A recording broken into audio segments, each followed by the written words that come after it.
Doc. Welcome everyone to the September 20 regular meeting of the San Ramon Planning Commission. I'll call the meeting to order at 7:01. Can the recording secretary please conduct roll? Commissioner Kuznick, I'm here. Commissioner Marks, Here. Commissioner Wallace, I'm here. Vice Chair Edwards, Here. Chair Alpert. Here. If I could, item 3, the Pledge of Allegiance, if you please rise and join me. Allegiance to the flag of the United States of America and to the republic for which it stands, one nation under God, indivisible, with liberty and justice for all.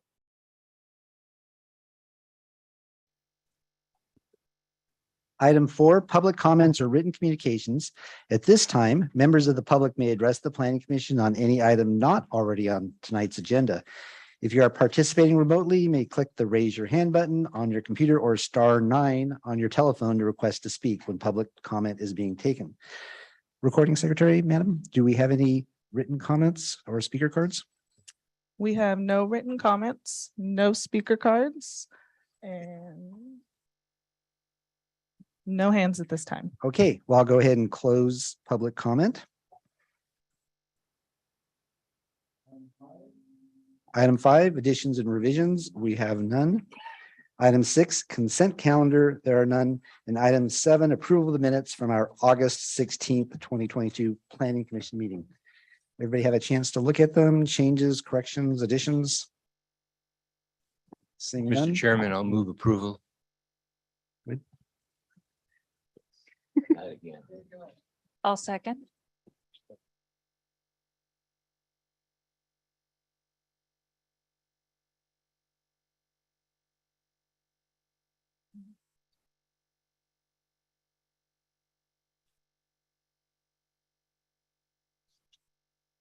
Okay.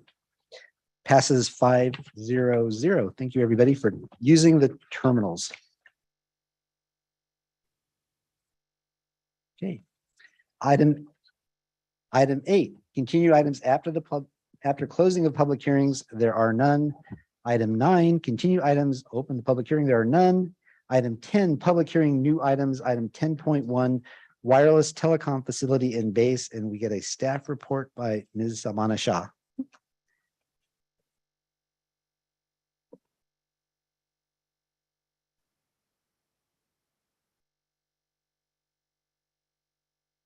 Hey, good evening, Chair Alpert and Planning Commissioners. Today, I will be presenting on a proposal for a new wireless telecommunications facility located at 2590 San Ramon Valley Boulevard. The project is proposed at 2590 San Ramon Valley Boulevard. The general plan designation is mixed-use commercial, and the zoning district is also mixed-use commercial. The project site currently contains a public storage facility as well as an office park. The office park is located at the north end of the parcel, while public storage is located near the south end. The development at this site was approved under the county in 1982 prior to the incorporation of the city. The applicant is requesting approval to establish a new 50-foot tall wireless telecommunications facility at this location. The proposal for the wireless telecommunications facility will be disguised as a faux eucalyptus tree, and the project will include a 406 square foot lease area with equipment that's necessary for the operation of the facility. So here we have the intended lease area, intended layout of the lease area. In addition to the tower, the equipment, and the diesel generator, the lease area will be enclosed by an 8-foot tall CMU wall to screen equipment from view, which will ensure that members of the public cannot access the lease area. I also forgot to mention that the project has been reviewed by ARB on April 14th. And at that time, ARB recommended final architecture review with the revisions, which were incorporated into the applicant's submittal that we're seeing here today. So here's a figure of the intended design of the wireless facility. The tower itself with the antennas is 40 feet tall, which is the maximum allowed height in the zoning district. The applicant has attached an additional 10 feet of faux leaves so the tree resembles a realistic tree. So in the zoning ordinance, we allow an additional 10 feet of height for wireless telecommunications facilities. So here we have the first photo sim. This shows the proposed faux eucalyptus wireless telecom facility when viewed from San Ramon Valley Boulevard. This next one shows the view from the freeway. Then the applicant has also provided images of trees in other jurisdictions that have been made by the same company.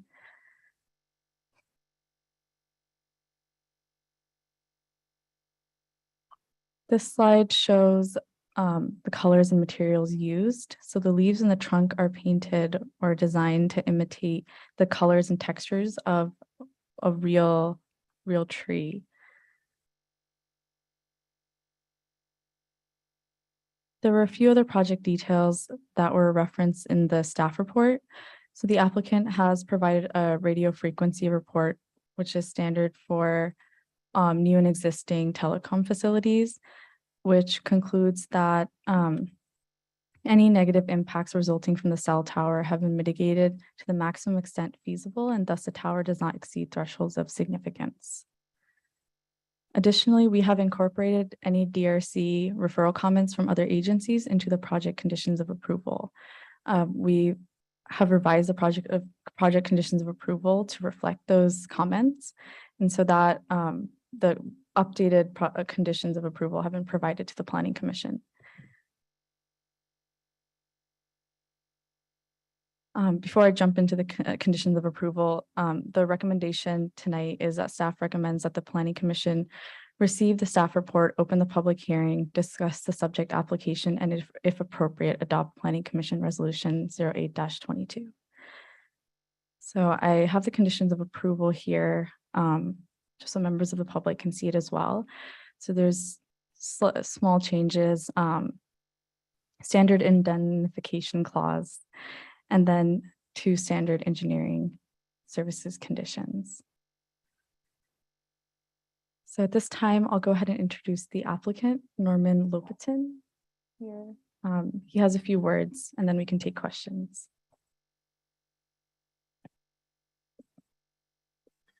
Good evening. My name is Norman Lopatin. I'm with Ridge Communications. Do you need my address? No? Okay, great. All the words and I'd like to, number one, thank you very much for hearing this tonight. The commissioners, I appreciate that. And number two, I'd be remiss if I did not thank Samana Shaw, who did an outstanding job on reviewing this project. Her and the review process was flawless, seamless, and very thoughtful, and participated as partners. And that's how Verizon likes to do things. And we want to thank you very much for all that assistance and everything you did. I want to explain, I'm going to hopefully be brief. I want to explain a couple of things. Number one, there are a couple kinds of cell facilities. There are capacity cell facilities, and there are new cell facilities that are where areas who have no coverage are now getting new coverage. And then there's ones that are called capacity. The one we're doing here is a capacity installation. And what I mean by that is that there are 4 existing towers in the surrounding area that are already at their maximum capacity, number one. And number two, in the 3-year and 5-year projections that Verizon does based on the growth, it will exceed the capacities of those towers, which will injure the ability to, work with the customers of Verizon and give them the service that they all hope and require from Verizon, which is excellent service. More importantly, though, I think, and this is, I love the customer satisfaction of Verizon, but in our world, in the world that we live in today, especially in California, earthquakes, other disasters that come, the power outages that are being required by PG&E, that affects when we have the capacity at these towers right now. If there were some sort of natural disaster, the first responders require and need and rely on the efficient use of these cell towers to be able to communicate back and forth between each other and get the help that everyone needs effectively, across the city. Therefore, this tower is needed to make sure that the capacity is at a level that everyone will be satisfied and will be able to work properly. I also want you to know that we looked at a number of prospective locations for this. It was a narrow window in terms of trying to meet this capacity issue. All of them, except for this one, failed or rejected by Verizon. They failed in the sense that they didn't have the height ability to give the needed coverage, or the landlord was not receptive to working with Verizon, or there was one that was a co-location, which is Verizon's preferred way of doing things. A co-location is where there's an existing tower, let's say AT&T, and because they have space available, they're required by the FCC to offer that space to any other wireless carrier. In this case, there was one co-location that we reviewed, and there was not capacity on that on their tower to be able to utilize that. Next, and most importantly, I think I just want to reiterate, the FCC is the federal, creates the federal law governing the safety and operation and the requirements of what is defined as safe operation for all wireless telecommunication devices. In this particular circumstance, San Ramon requires, and we offer, and Verizon does this on its own accord the majority of the time, we hire an independent RF engineer, one that is not tied to Verizon, to come and do that analysis on the RF engineering. You heard that it meets the criteria, but I want to accentuate one of Verizon's goals is not just to meet the criteria, but to be significantly lower than what the criteria for safe operation is. And I want to show you, in some municipalities, you have the ability to put up a diagram, and you have this all in your chart. This was all submitted to the city, but I will hold it up to you and show you. This is at ground level. This is where the average 6-foot person, which is what the FCC requires us to gauge. And I will show this to you, to everybody that's here so that you can see it.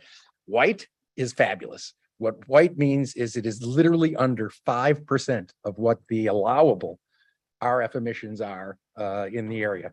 So this is showing that Verizon has made a concerted effort to ensure that we are operating well within the guidelines of the FCC and at the safest levels possible. Lastly, you've already seen the photo sims, but and you talked about the location, but I do want to address that the way Verizon approaches projects is to make sure that we have the least impact on the landscape, visual landscape of the roadways and other areas, their surrounding neighbors and stuff like that, to have the least amount of impact on them visually. Number one, the tree that you're talking about is a relatively new concept for this. It's been around, I don't know, 5 or 6 years, I think. There were some in the beginning and that were really terrible. And now they've come out with these, which really, I think, do a wonderful job. And you saw the photo sims. And of course, the photo sims are whatever this is, 2x3, so it's hard to really tell. But the fact of the matter is that from a distance, it clearly looks like a tree and will go in and match perfectly with the surrounding neighbors. I did want to point out one thing that we were required to do, because we are looking to remove one real tree and replacing it with the faux tree. So I want you to know that that is drought resistant, that faux tree. That's a joke. I'm sorry. So I do want to say that we are required to remove one tree, and we have again, an independent consultant who came in and did the review. And there are a number of things here that we have to do in terms of protecting another tree that's in the area for root protection. And while we're doing the construction, the arborist has to be brought out at certain times to make sure that we conform to that. So that is what Verizon does. I ask you respectfully to accept the staff report and approve the resolution that's in front of you. And I thank you very much. And I'm here to answer any questions that you may have. Okay, so before we go to questions from the dais, are there any questions from the public? We received no late communication. I have no speaker cards and no hands in the audience. Okay, so I'm gonna go ahead and close the public comment, and then we will take questions at this point.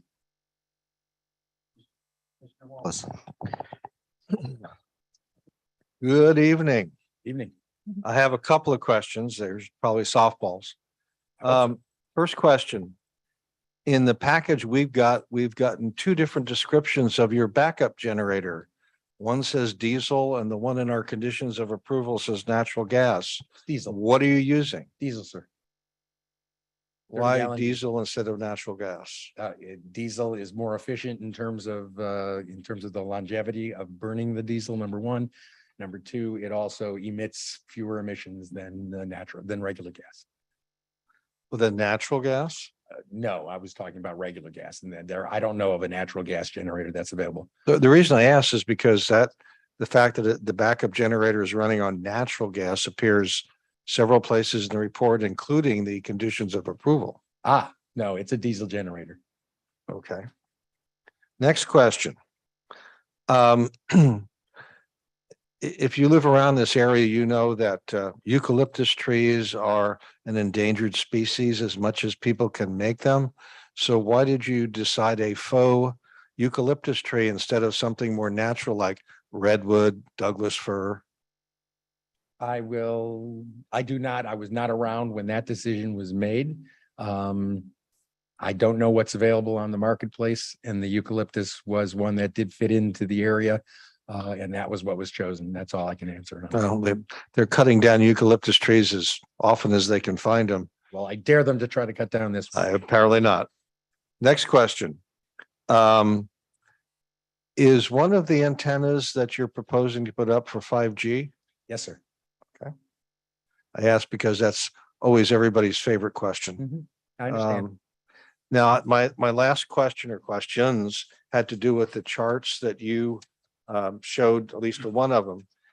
As I understand it, looking at the descriptions of the charts, you're basically taking slices at various altitudes, ground level, rooftop level, 40 feet where the antennas are. Yes, sir. And it looked to me that the blue area, which was bad, is basically over the 680 freeway. That's correct. Okay, but there are some, I think, yellow areas adjacent to the antenna, but they're at a high enough level so they don't break or exceed the nasty federal requirements. They do for the first 80 feet, and then it does not. And the consultant determined that first 80 feet is 40 feet high, and All right. therefore no human beings will be affected by it. Basically, you've done a layer cake, Yes, sir. ground level, rooftop, and antenna level. Yes, sir. So unless someone is sort of hanging from the tree, Or we're can not going to jump 40 really feet have in the that air, right. problem. Okay, all right. Okay, that's the questions I had at the moment. Those were softball. Thank you very much, sir. Additional questions? Commissioner Lund? I did have a couple of questions. The battery backup generator, what's the expectation on how long it'll run before it has to be refilled? The diesel power The generator. diesel generator, yes. The diesel power generator should run anywhere between 3 and 4 weeks. Okay, terrific. Because it's along the freeway, is there any requirement to work with or notify Caltrans as the work is being done? No. No, okay, okay. And then tree maintenance, what's the expected lifespan of a faux eucalyptus tree? You know, that is a standard that is devised by the manufacturer. And that is something that we will negotiate. As you see, that's one of the requirements in the conditions of approval. We hope that the manufacturer provides something that is supportable to everyone. And that's what we'll be proposing when we do that. But honestly, I do not have the specifics of what Okay. that is. Okay, and then the last question is, wireless towers usually connect to something else, and they carry the traffic back someplace. Will that require tearing up the streets to pull fiber, or how will you connect this cell tower to wherever it's supposed to go next? When you say where it only connects up to the equipment at the location. So as you can see by the drawing, the location of the tower and the location of the equipment are within the same 30-foot square. Then the power to generate that comes from fiber and PGE and electric, generally speaking. And those are both at the street at this location. So Okay, it so will be there is- from the street to the site, but already exists. So there's already fiber in the Yes, street sir. that you're going to hang. That's my Okay. understanding. Okay, no other questions? It occurs to me, I probably didn't formally open public comment, so I should probably be a little more formal and open the public comment. And Madam Recording Secretary, do we have any hands raised at this point? No hands raised. Okay, and still no speaker cards. So I will now formally close public comment. Thank you very much. Discussion among the commissioners.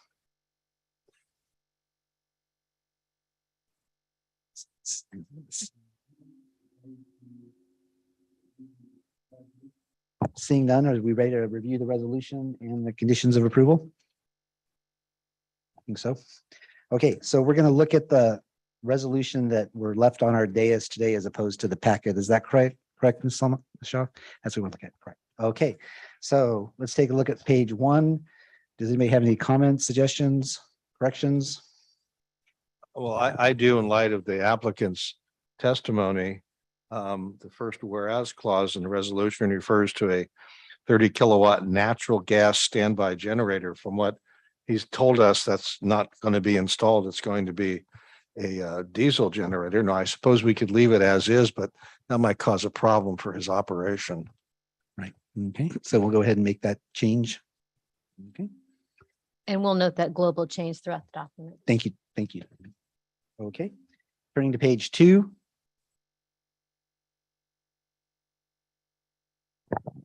Seeing no comments, questions. Page 3. Okay. Page 4.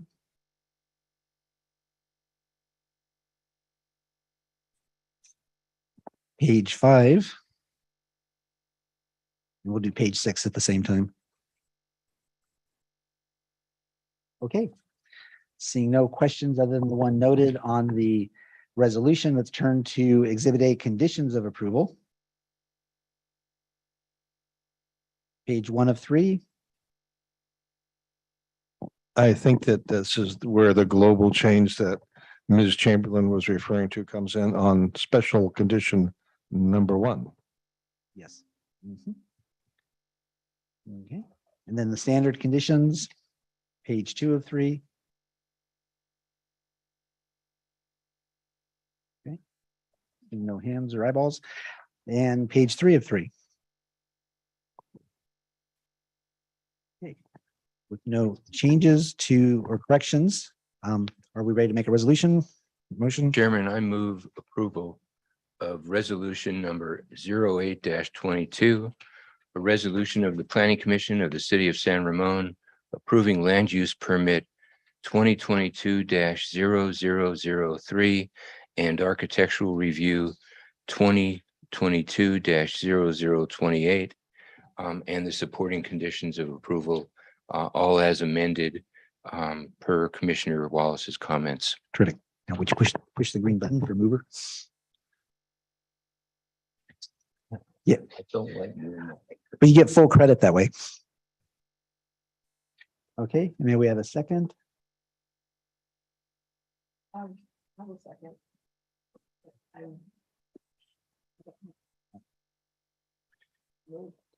Put your mover button against it. did.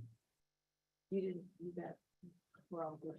Yeah, now it's Gene is the mover, which is fine. I don't mind being thrown out. Okay. Well, you did the hard part by reading it. Did you want me to do a roll call vote? Yes, please. We have mover Commissioner Marks, Yes.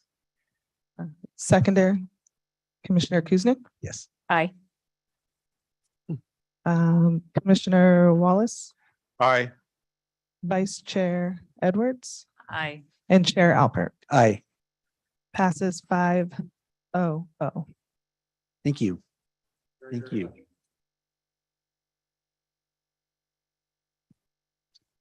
So at this time, Commissioner Edwards has an announcement. I will be recusing myself from this next item on the basis that my office represents related in some other matters. Thank you. Thank you. Enjoy your evening. Excuse me.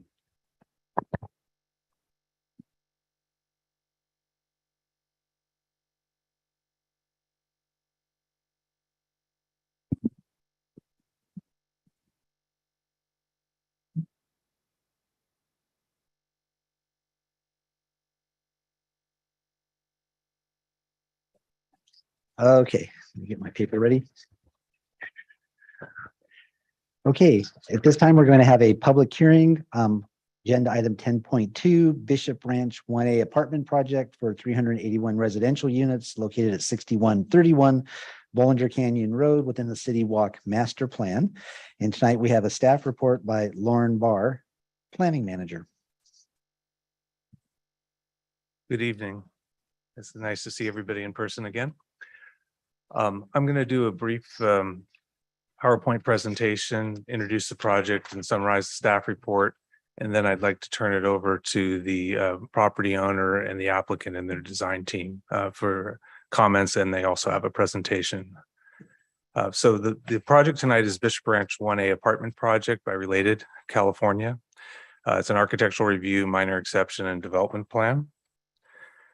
So the project location is Bishop Ranch 1A, which is actually 6131 Bollinger Canyon Road.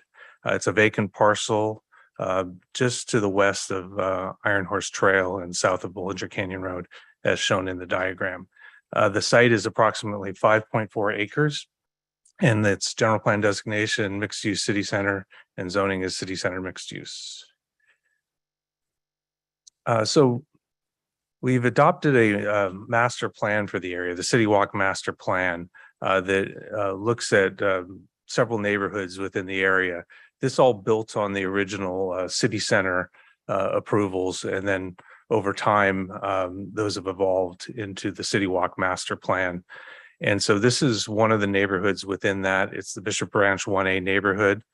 And what we have here is it's showing the Belmont Village project that was approved, I believe, about a year ago. And then where the proposed residential development, which is 381 units. And then there's also a park that is contemplated for the area. As part of the City Walk Master Plan, there was a set of design guidelines that were put into place to further help with the development of the master plan. So early this year, the commission saw a concept review for the proposed apartment project. These are some of the massing diagrams that were provided at the time, and they have since filed their formal applications and moved into design development. And so the project that's before you tonight that was filed in May of this year is the 381 residential units. It's a mix of studios, 1 bedroom, 2 bedroom, and 3 bedroom units. The massing of the building is a combination of 5 and 7 stories with a height of 85 feet. There's just under 24,000 square feet of residential serving amenities. This building is a wrap project, which has a central parking structure in the core, with the residential units concealing the parking from public view. There's also rooftop amenities, pool deck, fitness, spa, and lounge areas. And then in addition, there are some ground floor amenity spaces that are adjacent to the future park within the neighborhood. So here's the site plan here. So you have basically a courtyard concept to the west, and then the area that you're seeing here in this space here is the rooftop amenities. And so again, you have access points that are basically the east access road adjacent to Iron Horse Trail, which is here, and then the extension of Camino Ramon, which is Bishop Ranch 1A access road, and then Bollinger Canyon here. Iron Horse Trail crossing is right there.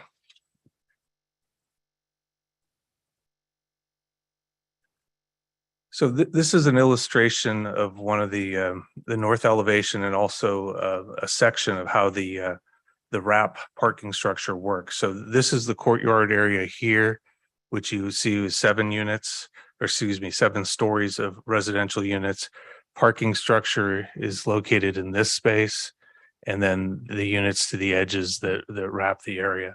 And so again, it's a large building, but it's wrapped around all the parking structure, so it's fully self-contained in terms of parking. In your design packet, there's some references to materials and how they correspond to the elevation. I won't go into a lot of detail here, but contemporary building materials, a lot of earth tones, and with some accents as well. So here's a view from the future Iron Horse Trail overcrossing looking toward the southwest. As you can see, the building runs the block along Bollinger Canyon Road. This is a view from looking the other direction from Camino Ramon and Bishop One Access Road looking to the east. View from the southwest across the future park. And then this is the south side entry, which is internal to the neighborhood. And this is how the parking structure is accessed. And the applicant will go into more details regarding their design when they do their presentation. In addition, we have landscape plans that were provided, a list of plant materials as well as site materials. And all this was reviewed by the Architectural Review Board. In terms of the development review, it's consistent with the city center mixed use development standards, consistent with the master plan and design guidelines. There is a minor exception for the parking structure related to clearances to certain columns and also the use of tandem spaces. We did the outside agency review, the development review, and so there are some within the conditions of approval. There's some comments from water, sewer, fire, and the school district. As I mentioned, architectural review provided a review of it on July 7th. They provided some comments that was forwarded on to the design team. They provided a series of response. Some of the recommendations were put into practice, others weren't feasible. That response is included in your packet.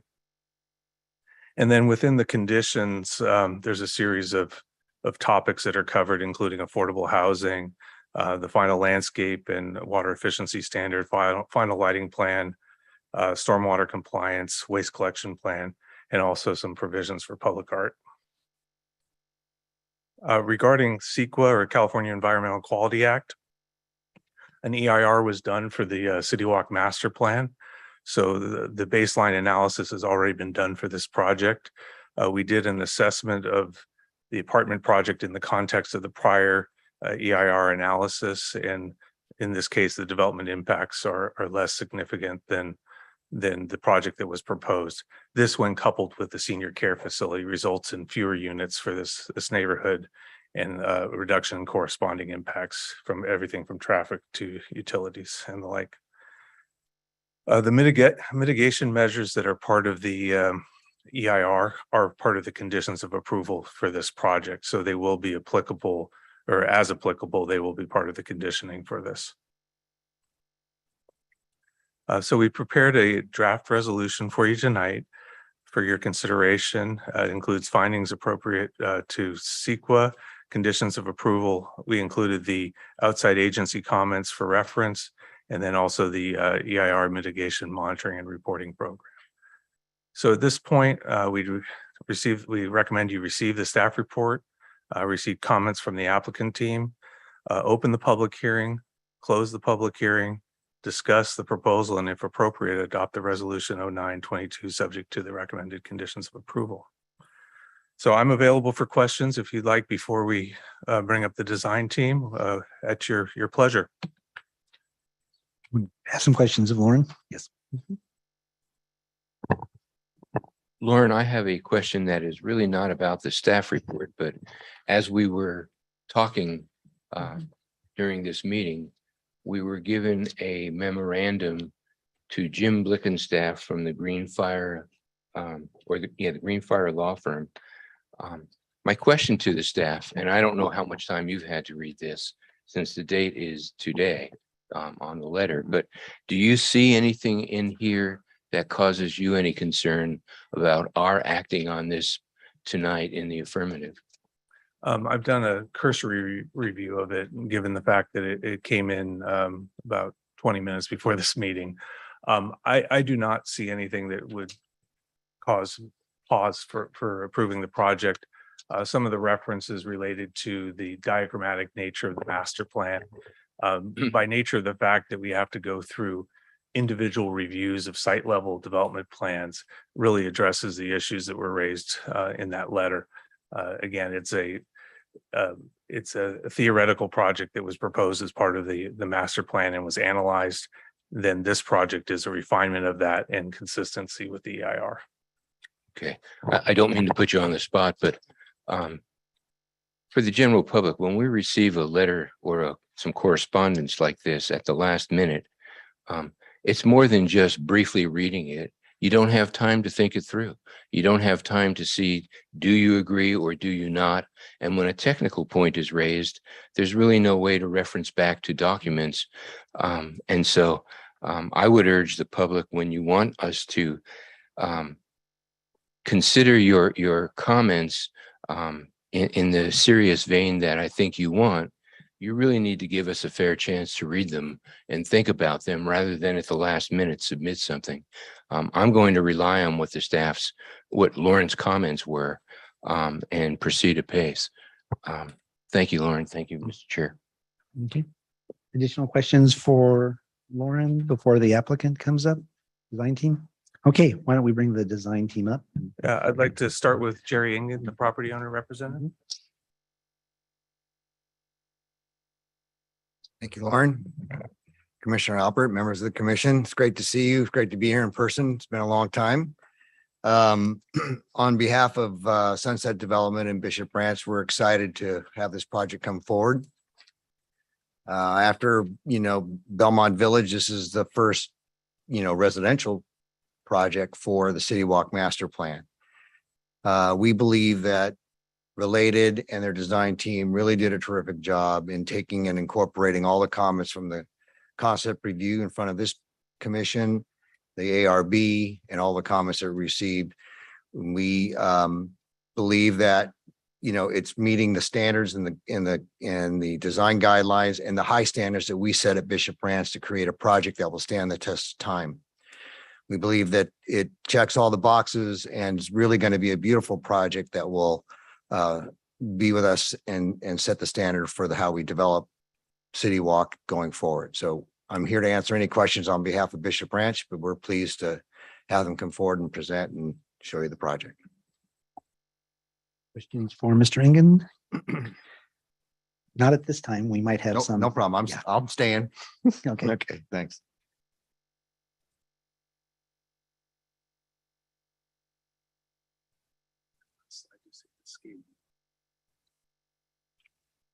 Good evening, Chair Alpert, Commissioners. My name is Paul Carney. I'm with MV Architects. I'm the lead designer on the project. I did want to first off start by saying thank you for your time tonight, as well as your time back in January for the concept review. We took a lot of the things you said to heart, and I hope you see that come through in the design presented today. I also wanted to thank the planning staff, particularly Lauren. I've worked in many jurisdictions. I've never had somebody that is as accessible as him. He's a phone call away and just was a tremendous help throughout the process. So in addition to the intro that Lauren gave, I did want to just go through a few slides here to give you more of a contextual understanding of the project. This image here takes a little bit of a step back, just broader scale, looking over the larger Bishop Branch area, showing City Walk Master Plan highlighted in yellow. And then the subject project BR1A noted with that red arrow towards the back there, and more or less showing the massing of the project that we're presenting tonight. A few other things of note, obviously, City Hall that we're in tonight, City Center, catty corner to the project, and obviously the surrounding context of the office uses, as well as the single family developments to the east there. Just a plan view showing the project site there in red highlighted, as well as showing existing office uses and planned uses that are part of the master plan. I think of note, there's obviously the future residential that is across Bollinger Canyon Road there, as well as the future medical office building across Bishop Branch 1, page south on the slide here. Obviously, future senior housing to the right there, and then the future Parkway Green located to the bottom right of our site as well. This slide starts to talk about really our design approach, looking at the site contextually and really the influences that come from the natural environment as well as the urban setting that the site is located in. Showing more or less the massing that's existing as well as what's anticipated within the master plan. And then showing also some other climate oriented aspects of the site as well as view orientation off to Mount Diablo as well as to the regional preserve there. So those blue arrows are more or less showing the views out from the site. And then one thing I did want to point out here is that while the site is within the City Walk master plan, which, the name itself lends it itself to an urban environment, there is a lot of nature that's involved with this site, particularly the designated park there, the parkway system that connects back to city center, as well as Iron Horse Trail off there to the east. So while the site is going to meaningfully connect to the commercial and office aspects of its surrounding, you're going to see in the architecture that there's an approach to try to connect to nature, not just with orienting uses out to the park and to the parkway system, but also with how we're introducing materiality and architectural expression from that standpoint. One thing that's different here with the massing from the concept review is that we've actually lowered a portion of the building down to 5 stories. So the more or less the courtyard building that's located off of Bishop Ranch 1 on the main corner with Bollinger Canyon, that's staying at more or less the height that we had previously shown. But we're stepping down the massing as we go, further along Bollinger Canyon to the east. And there's really a meaningful thought there. The idea that, the courtyard building or the courtyard portion of the building really wants to relate more so contextually to the city center aspect than the office buildings. And then creating more of a gesture by lowering the massing down as we transition off to, the single family housing to the east, as well as to the Belmont project that's to the south there. A few things to touch on here in regards to the plan. This is more or less how it was back in January. We're lining the garage, as Lauren said, with residential uses to really conceal that aspect of the building. We're fronting the amenities off to the park to the south there. And then a few other, I think, high important things to show here is that we have townhome units that are facing off to the Parkway Green. The Parkway system to the left, page left there, which we feel will, provide for a really nice activated use there, as well as help express the architecture in a meaningful way. The building is obviously anticipated to be accessed from a vehicular standpoint, sort of dead mid-block there as you approach from the park from the south. And we have all of our amenity, our leasing and our lobby spaces sort of oriented out that way to receive guests and residents, as well as provide for further activity there as it relates to the parks. Just going to move along here through this plan, moving up here. A few other things I did want to point out is that and this was something that came out of the concept review. A lot of the precedent imagery that we presented, I think a few of the comments we received were more related to massing, particularly with maybe stepping terraces, having lower scale elements that are, provide for more of a base read, if you will. So while, the bigger masses stepping from 7 to 5 stories, there are some portions of the building that we're creating more of this 2-story base element. So you can see here to the south and facing the park, there is a terrace condition here that really defines a 2-story base. And then the building is actually stepped back 7 feet in addition to that. Similarly, as we get up to level 7 here, we're introducing more terraces that step the building back even further. These are 7-foot step backs of the building. Obviously that provides for massing relief and aesthetics, but it also provides functionally for those residents at those upper levels to really have these meaningful decks that view out to the regional preserve, as well as to the park that's in closer proximity there. And then this being the first, really the primary view of the project from Bollinger and Bishop Ranch 1. This shows sort of that terracing of the building that I was mentioning. And really the 7-story massing that orients out to the city center, which we feel is really the anchor of the project there architecturally. Another view sort of swiveling around to the park edge, that 7-story building really maintaining a lot of the language that you just saw on the view from Bollinger, but in more of a broader expression than the 5-story elements that are leading to the right of the page there. And then this being the 5-story residential portion of the building with sort of those courtyards that orient to the south. You can see that this is at a little bit of a more intimate scale, with stoops fronting that street edge, as well as you can see that the introduction of the wood siding here, really softening from a material standpoint. And then the view back from the overpass from Iron Horse Trail there. And then this view is that arrival courtyard that I talked about, where the vehicular access will be directly into the garage there, sort of to the bottom right of the page. And then we have this dedicated porte cochere, if you will, that receives residents and guests as they arrive to the project, leading into the really the prominent lobby there. So that's concludes the design presentation here today. Looking forward to your input and thank you for your time. Questions for the applicant, high level at this point, before we open public comment? Questions of clarification at this point? Yeah. Yes. Commissioner remarks? Could I ask the previous speaker to come back up? Thank you.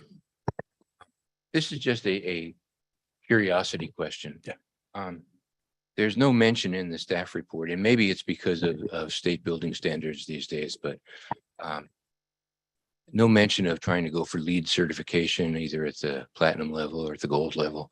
Now, it's been a while since I was processing permits, but I'm wondering why that you're not shooting for that, or if you are, it's not mentioned in the report, or if you believe that what you are proposing when measured against state requirements comes up to just about the same level of excellence in environmental design. That is typically the case. I'm not going to commit to meeting those LEED requirements if we're not actually targeting that, but that is typically the case. A lot of the practices that we enact within our buildings are energy efficient and targeting those. You say that's typically the case. Do you think it would be the case in this instance?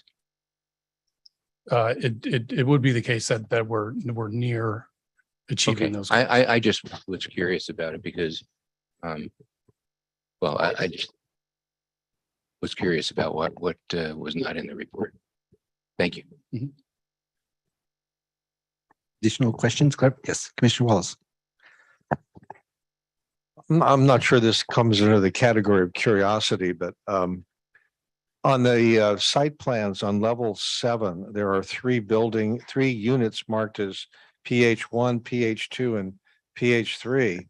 Can you tell me what they are? Because when I first saw that, I thought, I don't remember seeing anything about a penthouse in the description.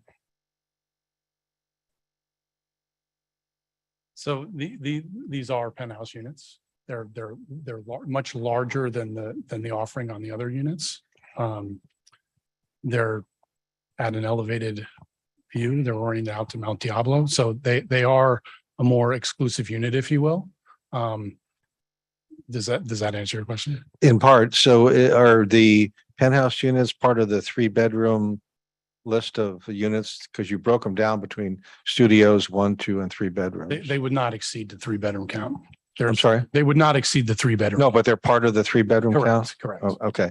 Now, in all of the units, there's characters inside the box of the unit. Is the numbers inside the parentheses the square footage of each unit? Correct. And the lettering is basically to indicate what type of unit it is? Correct. Okay. I am seeing that I did sort of gloss over this last slide. If I may, would you mind me covering this? There was an issue with this file that it didn't didn't pull this up as I went through it. I did want to just mention that we went through the process, we presented to ARB. We received their feedback. Generally, the project was very well received. They did have concerns with the Bollinger Canyon Edge, which we've addressed here, and it's within the documents that were shared with you. But I did want to just cover how those were implemented here. So the image on the top is at the elevation on Bollinger Canyon as was submitted to ARB. We got their thoughts. More or less, they wanted us to revisit how to incorporate further notching within the building to provide for, more massing and relief and just further expression and breakdown of the grain there. So you're going to see that there's what we're calling a break to emphasize the sawtooth. We're carving back some of those units to actually relieve that massing and further break up those elements there. Additionally, we're adding what's called a header condition for some of the windows that are located within the gray massing elements. There was a comment to look at maybe grouping of some windows to provide for some variety there. And this was really the approach that we took to do that. And then, as I mentioned, there's really this definition between the 7-story massing to the right of the dashed blue line and the 5-story massing that's to the left. We actually looked at some of the elements within the 7-story massing and looked at utilizing maybe a larger panel format of wood that differentiates itself from some of the horizontal siding that's in the 5-story building. And then as well provided an extension of the cornice profile that's at the top of those wood elements within the 7-story building. So we feel that does a good job of actually differentiating some of the 7-story massing from the 5-story massing, which we felt was where they were going with some other comments. So just thought I'd share that with you so that you're aware of what we took it to heart from the ARB comments.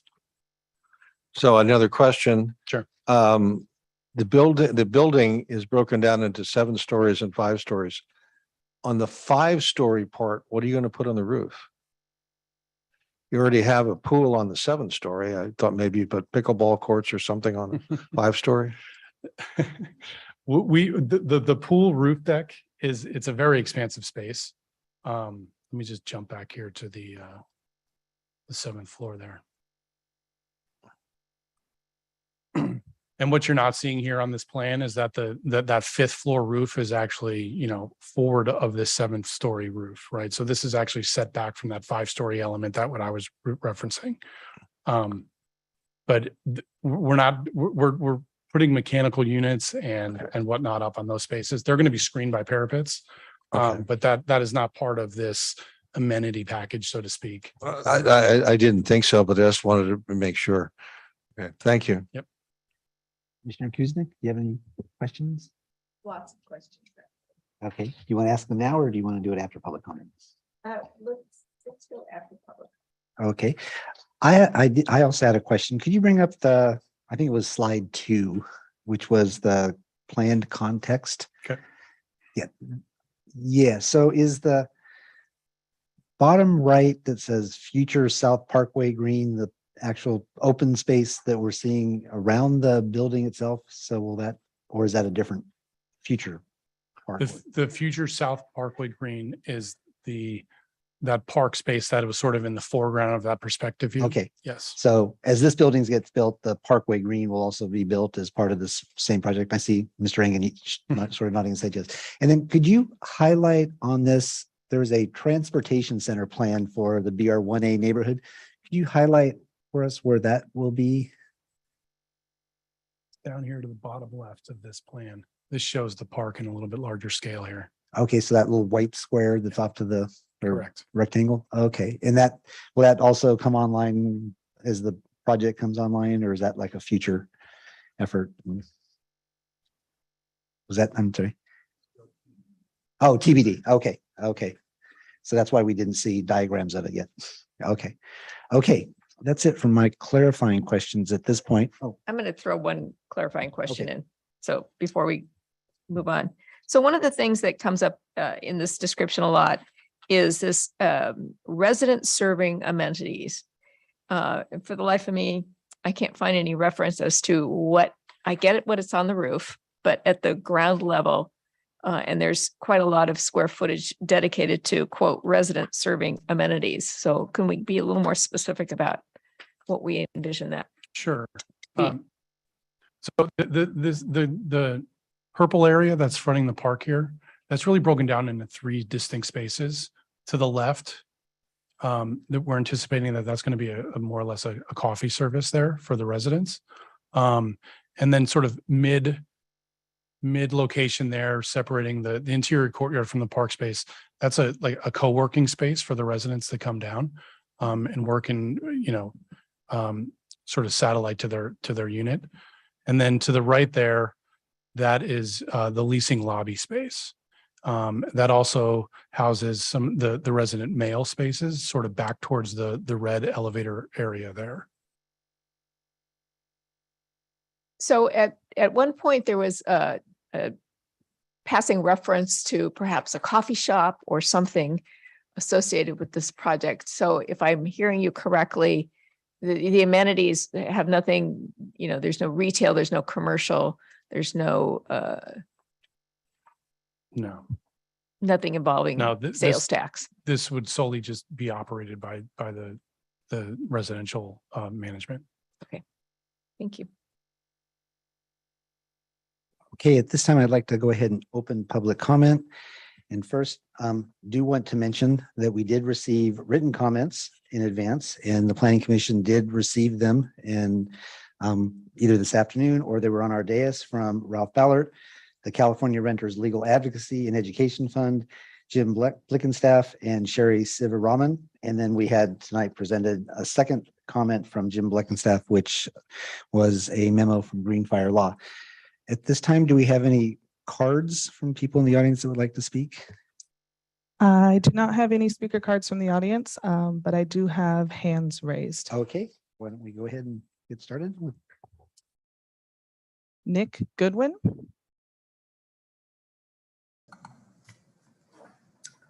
Good evening. Good evening. Can you hear me? Yes, we can. Okay. Good evening, commissioners. Thank you for allowing me to speak tonight. My name is Nick Goodwin. I'm the business manager for Plumbers and Steam Fitters UA Local 159. And I'm speaking tonight for many members who live in San Ramon. These members were able to raise their families here because for decades, the great majority of residential developers in Contra Costa took the high road when it came to building their projects. This means they built into their projects financing the capacity to hire contractors that paid family supporting wages and used the local construction workforce. On these projects, you would also find apprentices enrolled in the state of California approved programs, resulting in thousands of Contra Costa residents finding a career pathway into the America's middle class. Unfortunately, this will not be true for Related's project. They've decided to take the low road model to build their project. This means few local workers building the project and with few to none apprentices on the job. This is despite the fact Related told us that they will be testing the market, seeking to have the highest rents in the county, fattening their profits.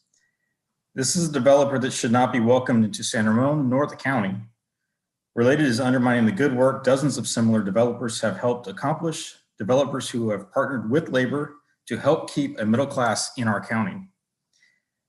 We will be watching the construction of this project and taking whatever legal steps we can to protect the welfare of our members. Once again, I'd like to thank you for your service and also for listening to my concerns tonight. Thank you. Thank you. Next speaker. Susan Ferris Inderkum. Okay. Go ahead when you're ready. Yeah, just had to find that unmute button. Thank you, commissioners. And also Mr. Egan and the design presenter. I'm with Responsible Growth San Ramon, of which Jim Bleckenstaff and Greenfire Law are associated.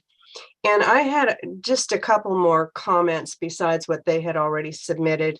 And one is related to the other departments that weighed in on this, and in particular the fire, the San Ramon Valley Fire Department. That really raises some concerns to me from the standpoint that I think this particular project is really going to set a new standard for that type of development. And because of the lack of setbacks, the fire department is saying they're going to have to stage their fire engines out in the street, blocking traffic on Bollinger Canyon. And we're going to be putting a lot of money into that flyover in order to avoid blocked traffic on Bollinger. And yet here we are kind of creating that problem again. And then they also pointed out a number of rooftop concerns, limited amount of entry points, etc.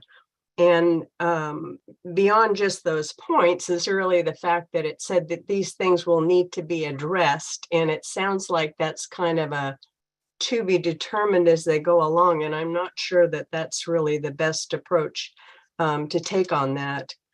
My other concern is that it says,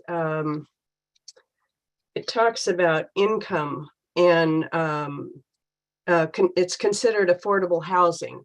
And yet, you know, you've got penthouse units, etc. I'm wondering what affordability means and how much affordability there is. I know there's been a lot of talk, you know, that we lack the kind of affordable housing that our teachers and firemen and other people need. And I'm not sure that I'm seeing where there's going to be very much of that in the new building.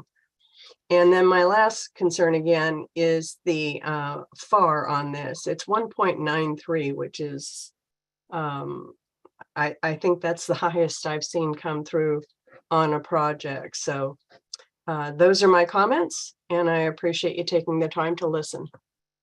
Thank you. We have phone call-in user. Okay.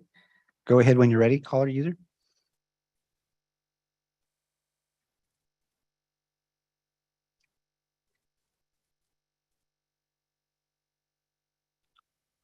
Good evening, commissioners and staff. My name is Ariel Strauss, attorney at Green Fire Law. I'm calling on behalf of Jim Blick and staff and associated callers. I appreciate the commissioner's earlier question about the letter I submitted this afternoon and the appropriate admonition to provide adequate time to seriously consider any of these communications. So I want to just ask about two issues. First, under the zoning code table 2-7 and section D2-12B, in the CCMU district, the maximum FAR is 0.7, unless the affordable housing and also significant public benefits and or amenities such as public art and plazas, public facilities, and a transit facility nearby or in close proximity to CCMU zone is provided. The reports for the January 18th commission meeting and the July 7th report for the ARB meeting didn't mention the specific FAR for that site or this site, which is 1.93, a massive increase over the maximum of 1.35 average over total master plan that is allowed. And the application and today's staff report do not discuss how the public benefits or amenities are adequately significant to justify a design with such denser FAR. And so that leads, I guess, to a question is, how does the commission determine whether the public benefits and amenities are adequately significant?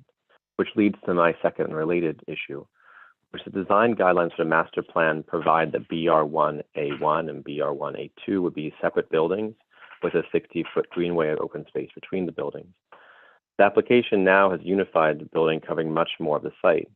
And as a result, there seems to be, and I think it's correct, but I haven't been able to look at find the calculations to consider what this significance of this is. There's much less public green space. And in fact, the most significant amenities are in the interior of the courtyard or on the roof that only serve residents. So what would permit the commission to approve a design that's out of compliance with the council resolution approved guidelines to have that two separate structures with green space in between? And how does this satisfy the open green space requirements and specifically need for significant amenities mentioned above? I appreciate all your detailed consideration of this issue and also the way in which you conduct this meeting. Thank you very much. Thank you, caller. Additional speakers? There are no more speakers. Okay. So with no more speakers, I'll go ahead and close the public comment. And Lauren, perhaps could I ask you to a couple of the comments that we heard, could you discuss affordable units? Sure. So this project is subject to the inclusionary housing standards of the city, inclusionary housing ordinance. And there's also a development agreement associated with City Walk. So 15% of the units within this project will be made available to low and very low income persons. Okay, and could you just remind us low and very low, how that's determined? And It's tied to area median income. You're gonna the specifics don't matter, 50 just the conceptual. 50 and 30, I think it is. 30% of 50% and 30% of area median income. The key point is it's the income tied to a benchmark number within the county based on average median income. Correct. It's relevant, relative to the residents in the area. Okay, great. Thank you. And then second question, we heard a couple of times that the FAR of 1.93 versus 0.7. Could you just expand on FAR and how we should be looking at it with this project? Sure. And the staff report table actually did talk about the site level, but what we are looking at is throughout the master plan, FAR and density are averaged throughout the project area, as well as the mixed use component related to commercial and residential uses.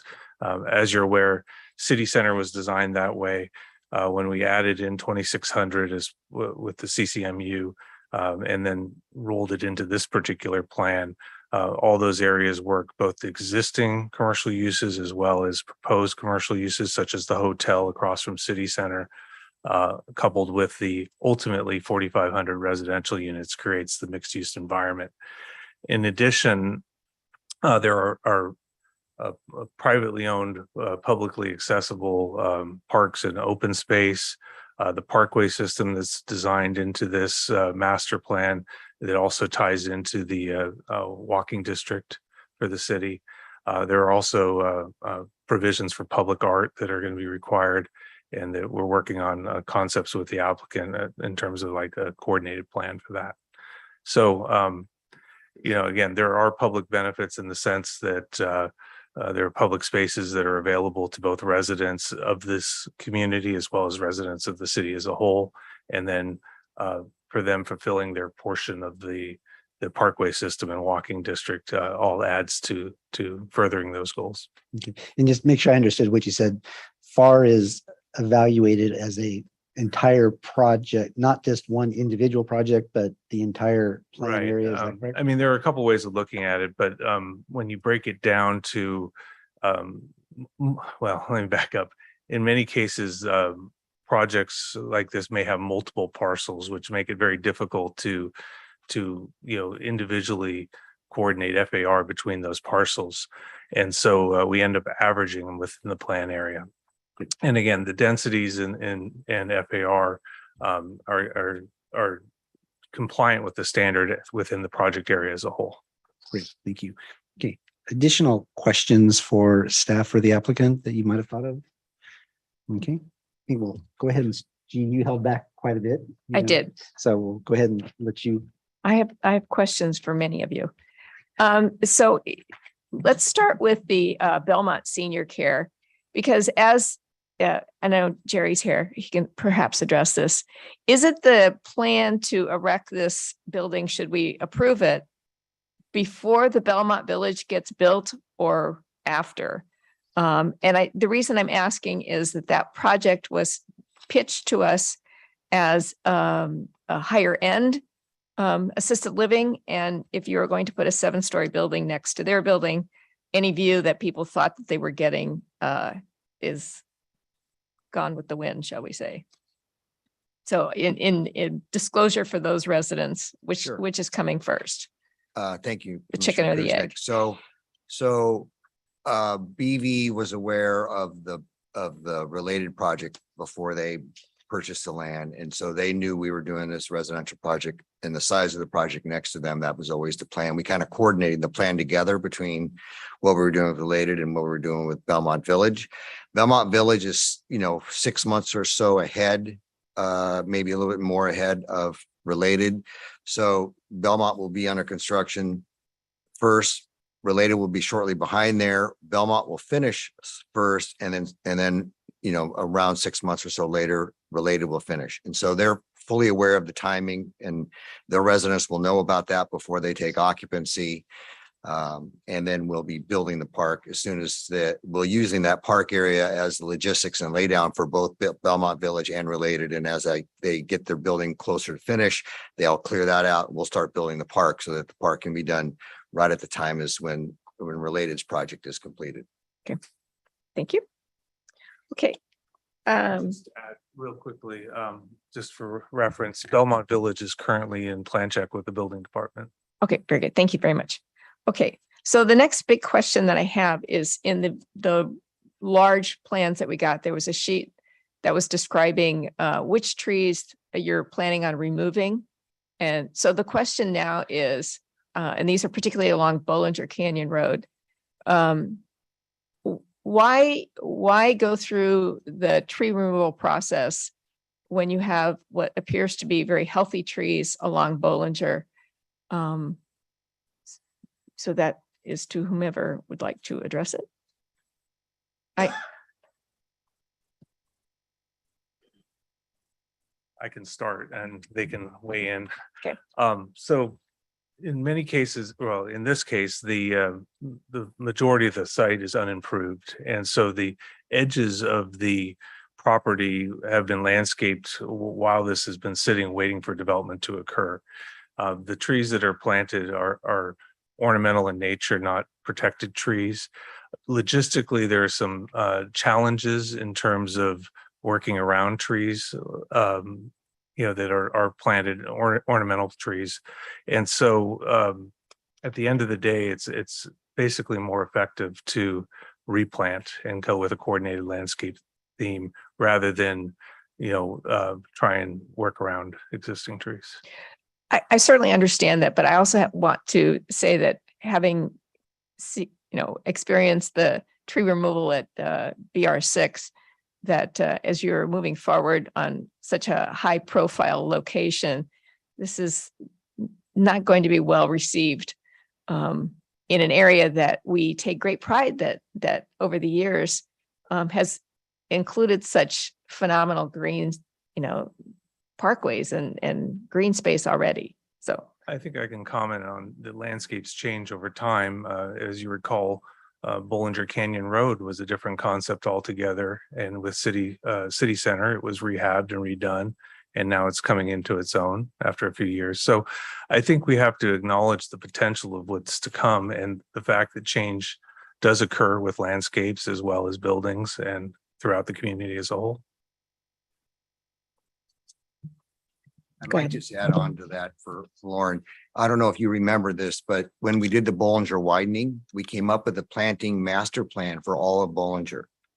That included a complete retreat planting for the Bollinger edges. So what they're following is the master plan that was approved by the commission for Bollinger for the planting scheme, which is we're adding the Linden plane trees all the way down Bollinger. We have the white roses. All of that's being continued as part of the master plan for how we're going to shape and what the look of Bollinger is going to be into the future. So we created a whole new planting scheme along that Bollinger edge. And this is just a continuation and a following of that master plan that we already submitted and had approved. okay, that was before my time. So noted. And this is for you, Lauren. On the access road that goes by that will be by Belmont, do you envision allowing parking along there? Street parking? It's a private road. I'm trying to remember if there was parking. Jerry, do you know offhand? There is. Part of the design guidelines that shared screen.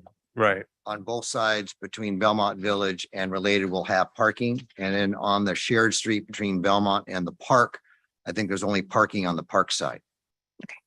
But it is conceivable that residents, if they had more Residents and than visitors cars, alike that they can could park on the street. Yeah, residents will more than likely not park on the street. They'll park in their parking structure and in their designated spaces for the apartment project. It's probably guests and visitors to the park will park there, but if they live on, other than the first floor, right, they're going to want to park on the floor that they're at, which is how the parking works in that building. And they'll park on the third floor and walk into their unit on the third floor. be a lot less convenient to park on the street and walk in and go up an elevator all the way up and go into their unit as opposed to parking right where they are and walk into the building. Yeah, unless you're people like the Kuzniks who have 5 cars. You gotta go somewhere. Okay, thank you. There's that. I have more. Okay. So the other significant question that I have has to deal with the design on Bollinger Canyon Road, that you have a very wide bike path, but no pedestrian walkway along Bollinger. So I have some concerns for that. So who would like to? Commissioner Kuznick. So this is following the master plan, the City Walk master plan that we had approved that showed a shared path. So this is a 12-foot shared bike and pedestrian path that follows the guidelines that we established for the City Walk along this edge, and as well as along the west edge of it where we have the 60-foot setback. Okay. Okay. Well, I think on the Bishop Drive, it shows a separate bike path and walking path. That's slightly different. On Bishop, it's different. There is a separated bike path that was done as part of City Center, not part of City Walk. Okay. Right. And then so City Center, as part of that project, we were required to add a bike path on Bollinger between Sunset, if you will, and to all the way to Iron Horse Trail. So that we put that in as part of City Walk and part of the requirements for the City Center. Sorry, it's part of City Center and part of the City Center requirements. When we did the master plan for City Walk, we revisioned all of the surrounding around 2600, around BR1 and around BR3A to incorporate the way we're seeing it here on the south side of this building, that 60-foot setback and the setback along Bollinger is based on the design guidelines that we presented and was approved as part of the City Walk master plan. Okay. But on the north side, it's just the 12-foot. On the north side, yeah, but that was what was designed in as part of the guidelines. So even though in our plans it's called out as a bicycle path, it's a shared path, actually. Okay. Right. Thank you. I wanted to clarify one point that was raised earlier too. You asked about the retail. So the intent of the coffee and we had multiple discussions with Related about this. The coffee is not just to serve the residents. It's also to serve the community. It will serve people going to the transit center or people going to the park. So it's not just intended to only service the residents. It will also service people that are going to the park or going to the transit center. So if I come and decide to picnic and would like a bag of chips, that would be available. Right. Thank you. I'm very pleased to hear that, actually. Okay, let me see if I have one more. This is how Jean prepares. Okay, the only other question that I have, and this really gets into the conditions of approval, has to deal with the amenities that were electric car sharing as a condition of approval, but I can defer till other people have other questions.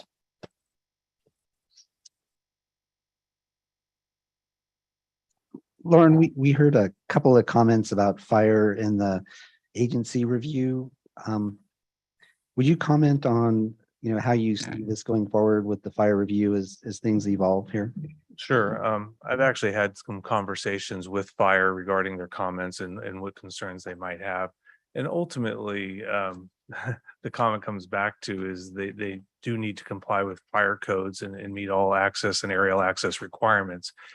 If during the design process, we end up having to move trees for aerial access, things like that, we'll deal with that as it comes. But their comment is pretty simple: comply with fire codes, and they'll have to do that. Also, in the public comments, there was reference to seismic concerns. And so, again, buildings are designed to meet California building codes, which include seismic standards. So it's inherent in the design and isn't usually specifically called out because it's pro forma, it's required. Yeah, I'd like to add to Lauren's comments, if I may, on the fire department. So we met with the fire department, and just so you know, the shared access street that is between Belmont Village and Related, as part of our design guidelines and our master plan, that was always meant to be an aerial access street. So all of the geometry of that street, the shared, the on-street parking, the way the tree spacing, the setbacks between the curb and the building are all set to meet fire department aerial access requirements to get onto the building. So I think the way I read their comments was to ensure when they do the actual plans and their CDs that it does meet those criteria, but that's what it was designed to do. Any questions, further questions? Oh, Sorry, I have one more question. And this is really to the design team. As we looked at this section that has the interior courtyard, during the design review or concept review first time, the plan is that the studio apartments, I think we were calling them, that's okay to call them the studio, the affordable ones, are in the corners. So as best I could tell on the plan, you have maybe 2 windows. Correct. Okay. So my question is, it seems fair to say that depending on which side of the corner that if you were using those as affordable housing, that it's possible that you would never see the sun the way that structure is designed. Not necessarily. And I do want to clarify that we're not dedicating those smaller inside corner units, so to speak, as the affordable units. Okay. The affordable will be more or less scattered throughout the project. Per Okay, state that's requirements. my misunderstanding from Okay. the previous. But this courtyard, just as a rule of thumb in the industry, Mhm. we typically scale these courtyards at a 1-to-1 ratio. So they're as wide as the building is tall.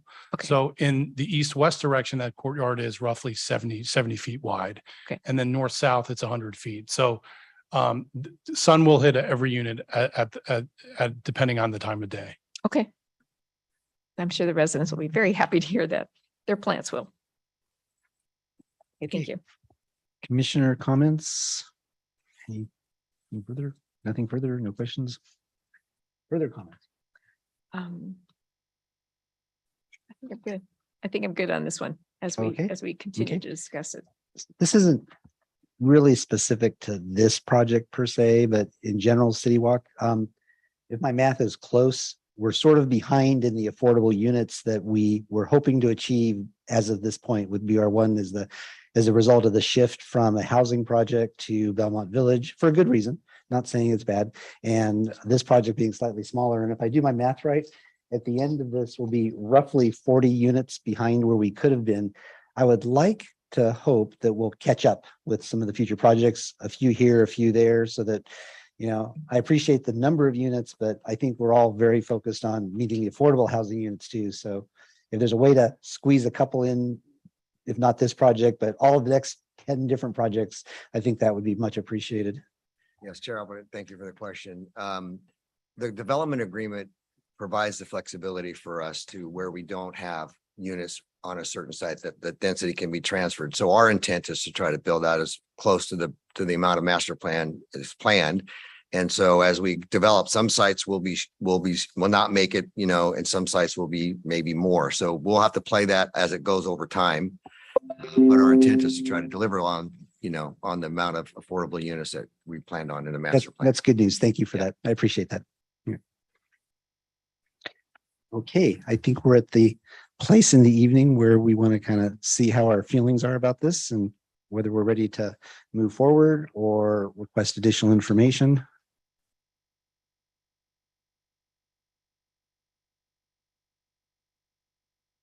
Do you want to go first, Commissioner Wells? Okay, my vote is we go ahead and go through the resolution and conditions of approval. Sort of reading the tea leaves, I think that most of the commissioners are in favor of this project. I haven't heard any really negative comments except for the lack of the pickleball courts, but that's how I think we probably should proceed. That's my sense as well as you, Commissioner Marks. I think I'd like to be a little bit more verbose than that. We are going to hear about this project from people. I don't think so much about the architecture, but we haven't seen a building quite like this in San Ramon. And no matter how well done, we need to be clear that we are comfortable with everything about the building that we can be associated with having approved. For my money, I'm very supportive of this building. I'm very supportive of the architecture. I've been involved in the review of a lot of large buildings, including a 22-story office building. And I think this actually goes further in trying to reflect what the Planning Commission asked in our first review, and in trying to break up a large mass. I think that the design as proposed tonight, with the stepping of the building between the 5th and 7th floors, the public street corner depicted on plan sheet A4-4, the differentiation on several elevations between the building's stone base and cementatious upper floors, the balconies used as both functional areas and accent elements, the varied elevation plans and deep recesses, the design of the 7th floor pool and amenity deck, and the varied use of materials and colors all create not just an attractive building, but I'm not really sure what else could have been done. And so when I get criticized, when I am in Safeway shopping and somebody who I try to hide from finds me and try and take me apart for having approved this, I'm going to be very comfortable saying that we have a housing obligation that we have to meet. The city has done everything it can to put the higher density housing in the right location, which is downtown city center. We have done everything we can to make the building as attractive as it could possibly be. And that's how the state is changing, and that's how the world is changing in California. And I think that in this case, the architect, the design team overall, Sunset has done a very credible job here, and I'm prepared to vote for approval on the project tonight. I will only have one comment about one condition, which has nothing to do with the building per se, but again, I take my hat off to the design team. I think you've done a very good job. Thank you, Commissioner Marks. Commissioner Kuznick, do you have any?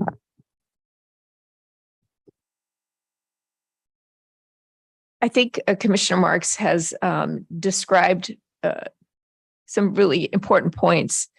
And from my perspective as a commissioner, my only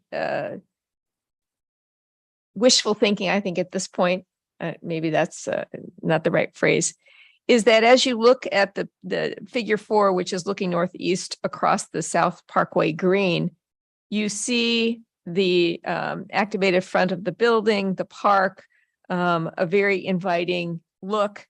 But the average citizen isn't going to see that. They're going to zoom past a building that will be simply looked at as another very long, tall building. And I hate to hearken back to a previous building at another shopping center, which will remain nameless, in which sparked a whole lot of controversy because, you know, the first look at it was not very attractive. Yes, this is, it is definitely more attractive and more appealing. My only wish is that some of the appeal of the, my directions, I'm directionally impaired. The look from the park to the front of what is essentially the front of the building isn't what people are going to see as they're driving past it at 40 miles an hour. But what they'll see every single day, every time they pass it, is the backside, not so the back door, not the front doors. And that it does trouble me. And so I'm wrestling with that one, to be honest. So that's kind of where I am right now. Okay, thank you. Commissioner Marks, of course, was more elegant than anyone. But I'd also like to remind ourselves and the public that we did work very hard in developing a master plan for the area. And this project is consistent with the master plan, you know, both in size and style. We also have some very thorough design guidelines that we put together that we worked on very hard.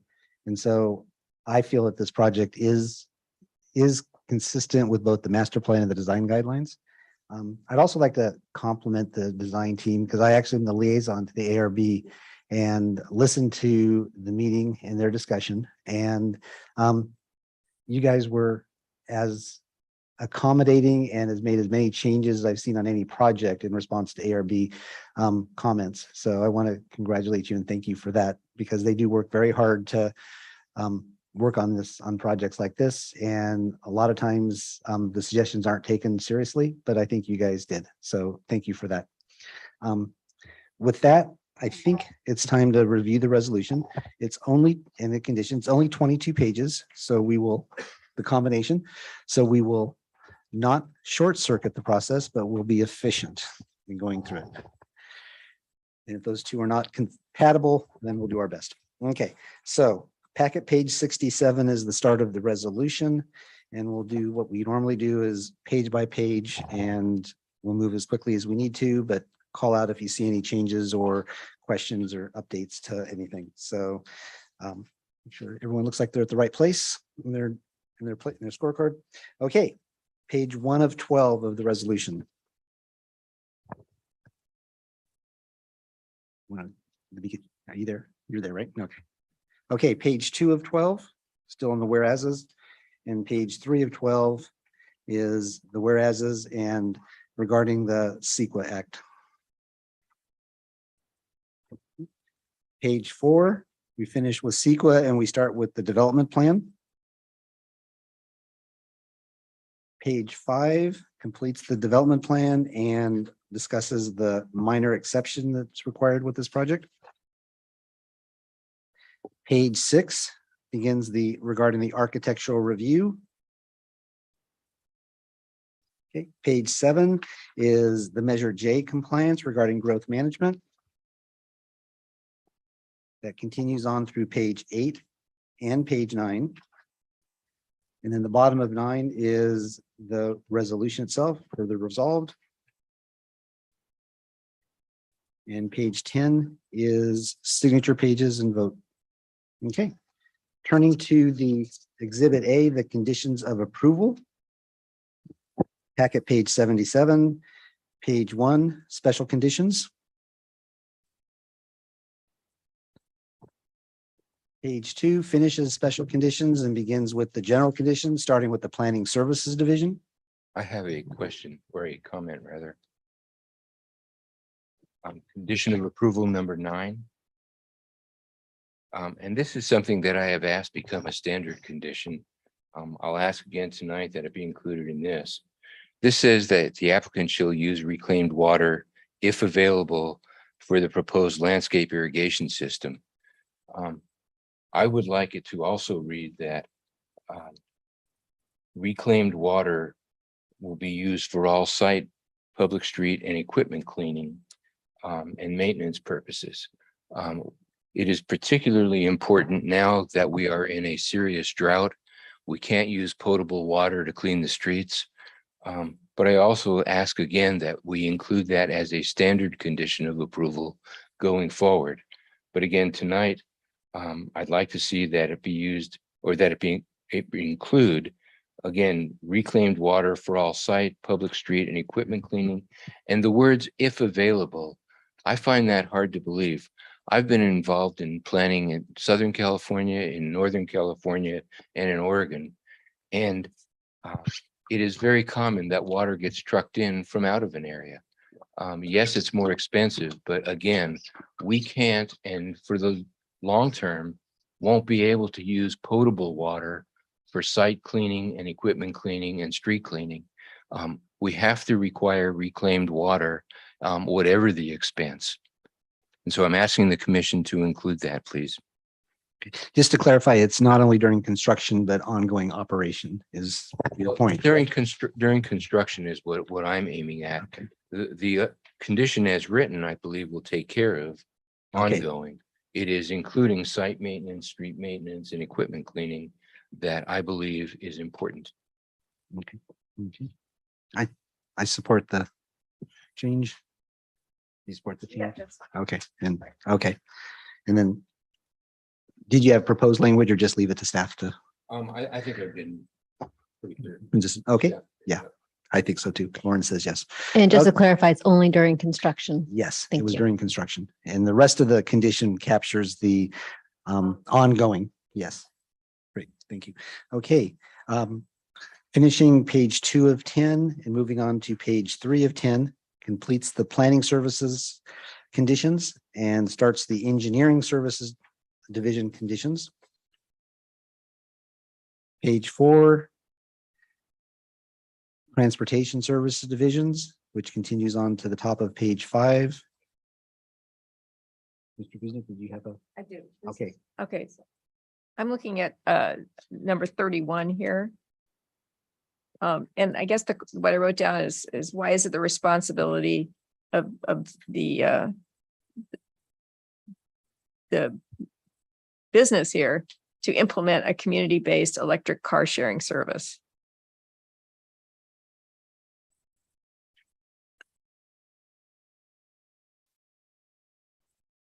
I think it was an example of TDM measures that should be considered. We often put conditions on projects to have a TDM program for employees and residents to educate them about alternative transportation. This could be one option if they want to run again, it's basically up to them to decide if it's feasible and they want to do it. But these were examples that came over from our transportation division as recommendations to consider it. It's not that they have to do it. It's something that they should consider. I mean, there's any number of new technologies out there that can help with TDM. And so they're just trying to think outside the box. No, I understand. It's just it struck me as for all the conditions of approval we've looked at in other projects that none of them have included these sorts of suggestions. I'm not sure how I mean, anybody else have. If you feel concern. it's an overreach, we can edit it, take it out. I mean, it's up to you. It does say including but not limited to, so I guess that doesn't mean that they must. The applicant shall consider innovative TDMs and parking programs as an amenity for tenants Mhm. and to further promote sustainability, included but not limited to. The word consider eliminates any requirement. Right. If they consider it and if staff believes they have done a good job considering the way it's written, that pretty much is as far as we're going. I can also say that the transportation folks engage directly with businesses and apartment complexes to talk about options and explore. Right. And I guess that's much more what I'm familiar with, as opposed to, this is sort of like that previous, we've had different discussions about, like, do we mandate what people can do with their garages? This sort of feels like the same sort of sentiment, which is we're trying to be very specific about something. Would you feel more comfortable if it says such as opposed to including but not limited?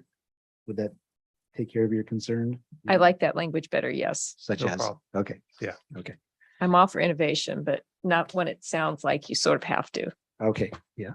So they shall consider innovative TDM and parking programs as an amenity for tenants and to further promote sustainable initiatives such as, and then the sub-bullets. Okay, I feel better about that, okay. Yep. Good. including Thank the subletting of unused parking space. Okay. Okay, moving on, page 5. Prior to site development permit issuance, we have Planning Service Division, Engineering Services Department. Okay, continuing on through page 7, where we jump to public services, anything, conditions up through and including number 50? No. Okay, we're on page 7, Public Services Division, conditions 51, all the way through the top of page 8, 56. Okay. And page 8, prior to building permit issuance, we have planning services, transportation services, San Juan Valley Unified Schools on the page 9, and prior to building occupancy, which takes us up to the last page, page 10 of 10. I think we are through them. So at this point, I will entertain a motion for the first person that can correctly press the green button on their iPad.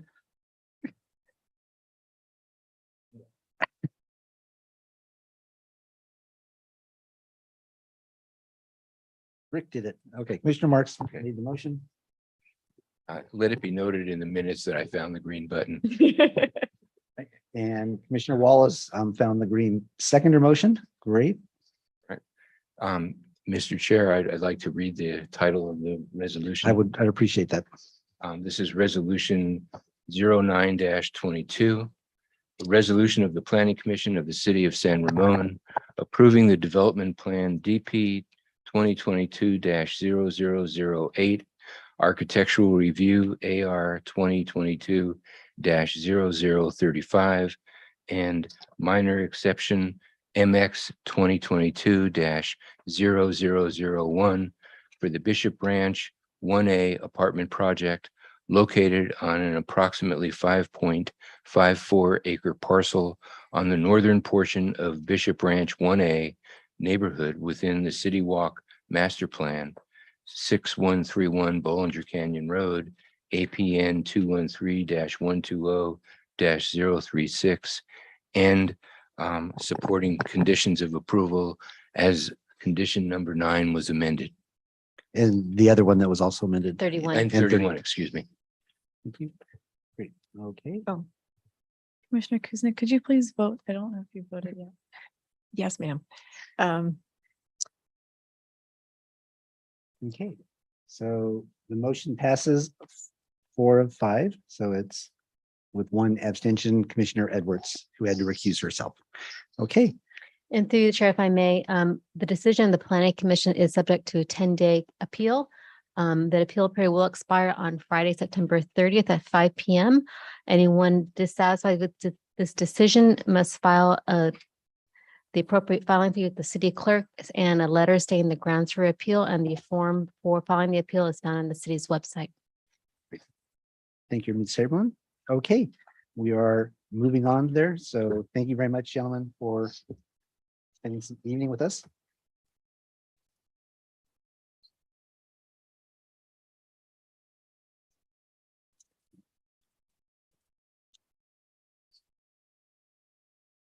Okay, item number 11, non-public hearing action items. We have none. And item 12, study sessions, commissioner liaison reports, and interest items from the staff, always a highlight. So we'll start any commissioner liaison reports. Commissioner Kuznick? I haven't had one yet. Okay, There is a special housing committee meeting Thursday. okay, that's housing advisory. Housing. Yes. Okay, great. Easy for Commissioner you to Marks. say. Called hack. That's so much Hack, correct. yes, there is a special hack meeting this Thursday. Enjoy. Lauren, you're going to be there. Mr. Chairman, on the 14th, I zoomed in on the Parks and Community Services Commission meeting. And the item of note for the Planning Commission was a discussion on the parks element, some policy changes that were being proposed. Cindy Yee made the presentation on behalf of staff. There was some back and forth about a particular policy regarding the walking district and requiring that applicants for projects within the area abutting the walking district develop in accordance with it. The commission at that time seemed split, and I think the item is coming back at a future Parks and Community Services Commission meeting. But the other approximately 10 proposed implementation policies were generally accepted by the Parks and Community Services Commission. Okay. So I also attended that meeting, so I'll just jump in. And the other exciting discussion was on adding 4 pickleball courts to Central Park, removing one of the tennis courts and changing it to pickleball. And the only controversy there is that doesn't seem like enough pickleball courts, but staff acknowledged that it's the fastest growing sport and they're not done looking for spots for pickleball courts. The reason I did not mention that is, as a pickleball player, it's very difficult to get a court, and I didn't want people to know. That's a good approach. Okay. Commissioner Wallace, you have. Yeah, last week I attended 2 meetings of the Open Space Committee. It started on Monday morning, and due to technical difficulties, it was continued to Friday morning. And by far the largest part of the meeting was a lengthy and detailed discussion of comments from open space on the open space elements in the general plan with a view towards the general plan update. And the comments were so numerous that I didn't even take notes. And I'm sure staff did, and I think they ran out of pencil lead, but that's what we did at Open Space. I attended the Transportation Advisory Committee for the first time. The vice chair happens to live around the corner from me, so I knew some of the people there. They basically talked about a couple of things. One is they've got a discussion of the Iron Horse Trail overpass, which I think it came up in city councils, come in front of us. And there seems to be a consensus that the hopeful cost of this is $29 million. It looks like if everything falls into place, they may get contracts signed by the end of the year. And the construction they're looking at 18 to 24 months down the road.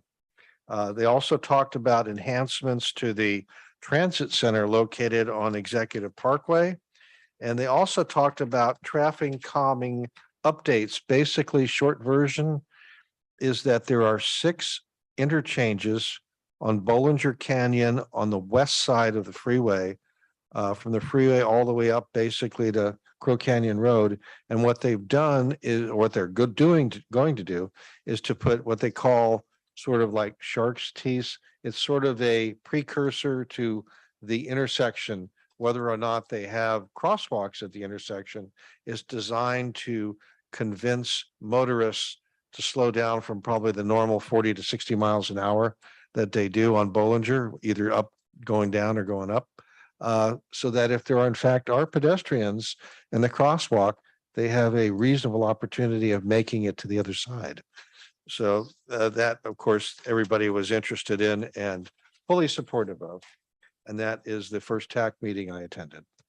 Thank you. Better than 50%. Right. Okay. And EDAC was canceled this month, so I did not have an EDAC meeting. So with that, I will turn it over to Mr. Barr.